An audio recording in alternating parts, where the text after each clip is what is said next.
So, bomb tacos was, It bombed.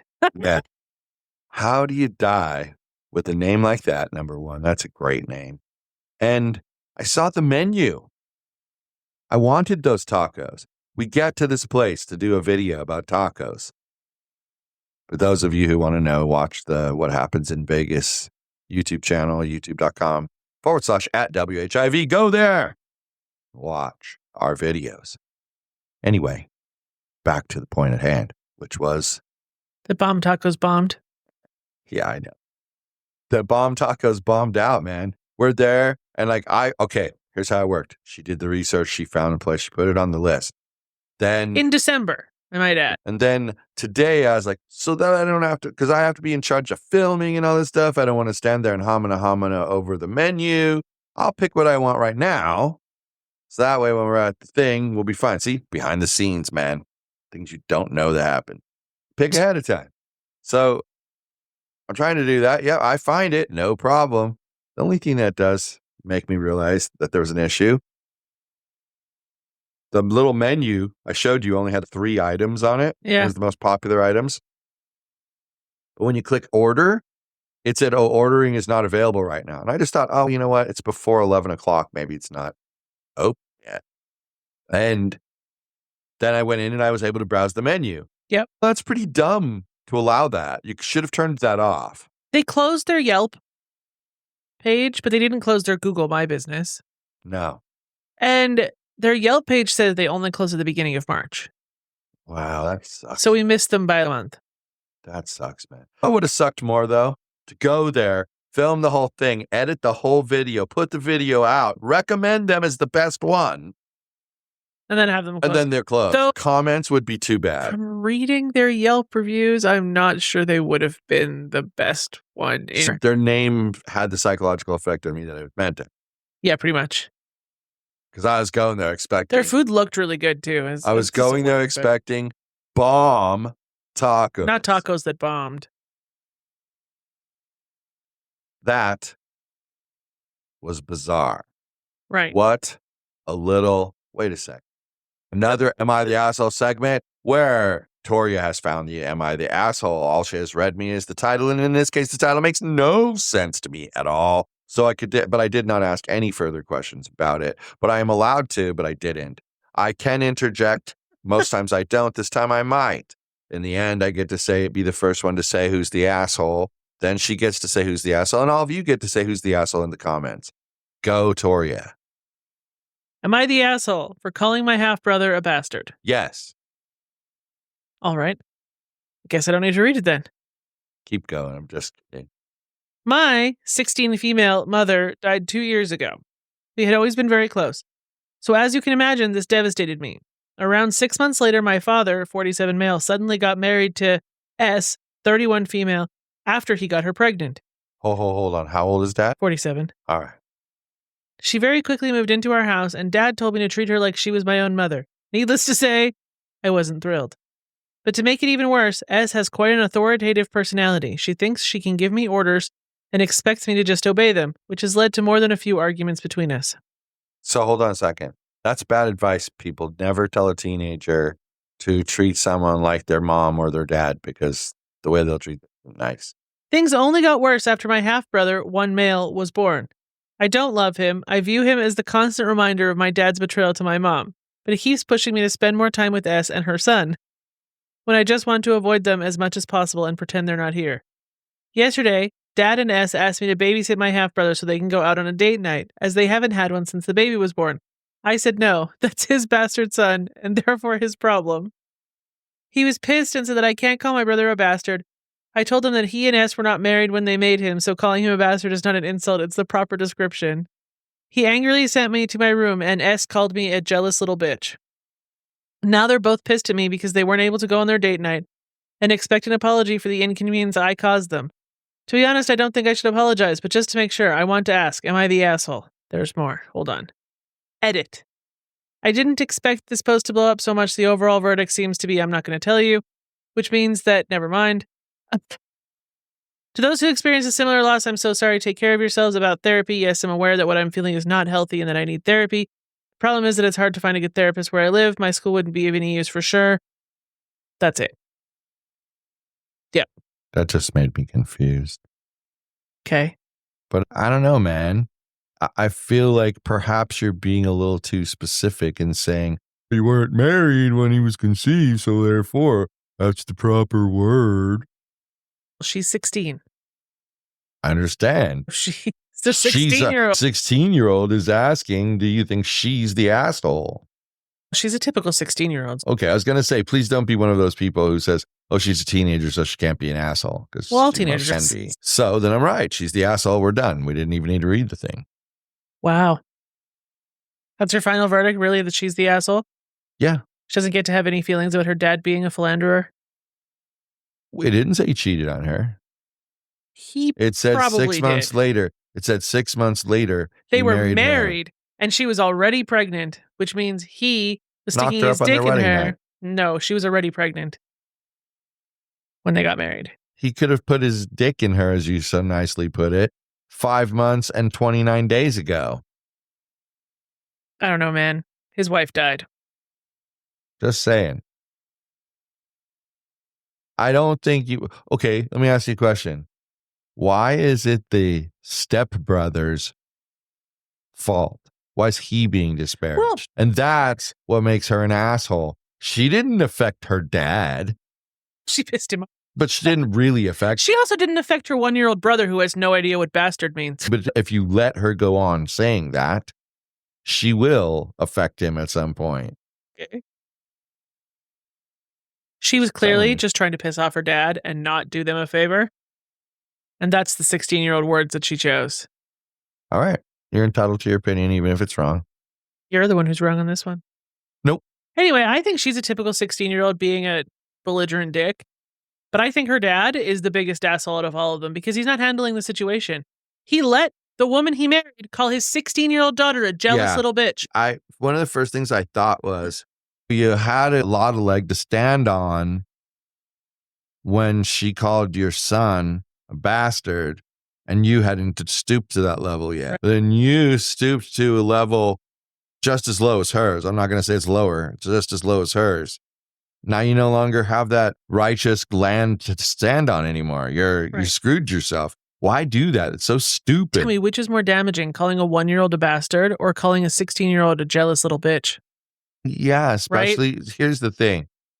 I don't think necessarily that in most situations, a mentally healthy 16-year-old would have such a problem with that. But this is a girl who's gone through hell and back, lost her mom, who was like her best friend. That's a harsh thing to say to her. And it's going to make her feel, especially because her dad didn't have her back on that at all, it's going to make her feel like she's not important, which isn't good. She shouldn't feel that way. The basic rating in the comments is that everybody's a shithead. Dad's a shithead. Okay, stepmom's a shithead. I hadn't gotten there yet. I only answered the basic question that she asked. Am I the asshole? Yes. Well, that's about your final verdict, and you said yes. On her, yes, they're all assholes. All of them. Every last one of them. Except like the 1-year-old, he didn't do anything. But the ones who are accountable for their own actions, the dad, he should have had her back. Coming to get you, babe. No, they're coming to get the Saras. I think that we just looked at the situation slightly differently. And I looked at it more from the standpoint of, she asked the question, is she an asshole? Yeah, I think she was an asshole. But that doesn't mean that she's the only asshole. I think that the stepmom, huge asshole, like an insensitive asshole. Wow. If you had ever said that to one of my kids, we would have had a knockdown drag out, and you know it. That just, but you, first of all, you wouldn't have done that. You can think it all you want, but you don't say it out loud. You could even tell me in private. Right. You know, that's the thing I think that couples need to learn, is that you don't want to strive for a relationship where your partner lets you say and do whatever you want. That's how you end up on those shows, is by having a partner who backs everything you say and do. What you want is you want them to be as supportive as possible in public and guide you in the right direction. And then in private, be brutally honest with you and tell you what next time I'm not going to back you on that. Right. And now you know where they stand. And it's perfectly reasonable if you don't know where they stand and you say something to expect them to back you up in public always. And I think that's one of the secrets to our success is that I can't ever remember a time that you chastised me in public, ever. I can't remember one. There might have been one, but we've been together a long time. So probably there was one, but I can't remember one, which means on the grand scheme of things, it's like, if it happened, it was insignificant. Yeah, it's kind of like how Uber handles the ratings. When you get less than a 5-star after a certain number of 5 stars in a row, they drop one of the old ratings. Right. And it makes sense. And so if it dropped out of my memory, obviously I didn't care about it that much. Right. But I don't really think one happened because you don't remember one either. I don't think so either. But I don't know. I think it's an interesting situation, but none of them handled that well. And I suppose you have to go with the common denominator.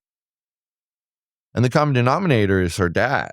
He's the link between all the relationships. Well, first, start out by her mom died and he married somebody very quickly after his wife passed away.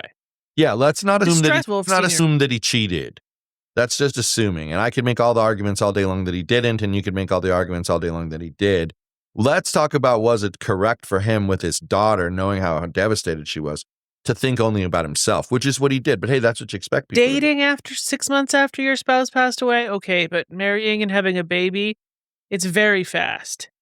Agreed. Then he tells his daughter that she has to treat her new stepmom like her mom. Bad thing to say. So she did treat her like her mom. Her mom died 6 months ago, and now her dad is telling her she has to treat this new woman like her mom. But that's what I'm saying. Sus. He's the common denominator. He's capital T, the problem. And if she needs therapy, like the comments suggested, which she probably does. For sure.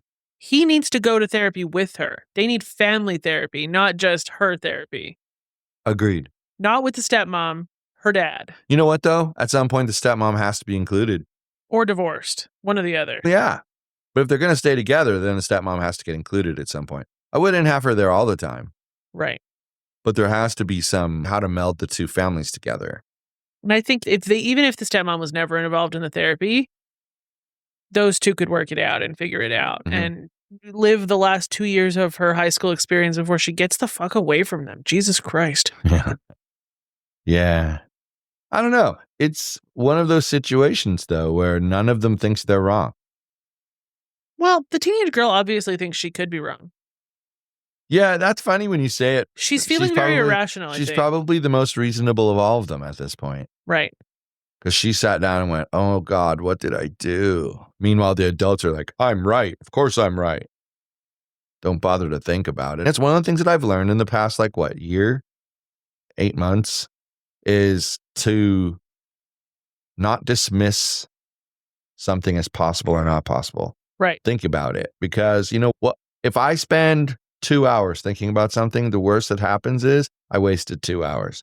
But the best that happens is I changed the course of my life, literally. I know it sounds crazy, but you figure things out when you bother to consider the reality of that situation. Right. And I think that's important. Most people don't do that anymore. My God, we watch people on body cam videos. What do you mean? I did not run the red light. Oh my God. Do you have evidence? Just show me the evidence. Show me the evidence. No, show me the evidence. I'm not giving you my ID until you show me the evidence. And that's what's funny about it, okay? Somewhere in their brain, they know they're obstructing. They know. Because why are they not giving their ID? They don't want them to write the ticket. So they're they're not giving them their ID to stop that. Are these people so dumb that they don't realize that the cop already knows who they are because of the vehicle they're driving? That, and also what I always love is, like Frank said, they ask you to get out of your car, they tell you to get out of your car, and then they make you get out of your car. As soon as the cop says get out of the car, you should get out of the car. But when he says, look, ma'am, that's the last time I'm saying it. If I have to say it again, I'm pulling you out of the car. At that point, all bets are off. You need to get out of the car. Whether you think you're right or wrong, you got to get out of the car. And people, stop litigating traffic infractions out on the highway. He's not, you're right. When you say the police, he's not judge and jury. He isn't. Just take your citation, sign your citation, and argue it with the judge. Exactly. And be a decent human being and not a huge piece of garbage while you're at it. Exactly. Then we won't have any more body cam footage to watch. That's okay, though. That would mean society was in much better shape, which is what I would much prefer. Now I have 2 little grandbabies, and I have 4 monster children. All 4 of them are monsters. Yep. They're adult monsters, but they're monsters. Yep. Nah, I actually have pretty good kids. Well, before you go on another rant, good night, everyone. Bye. Bye.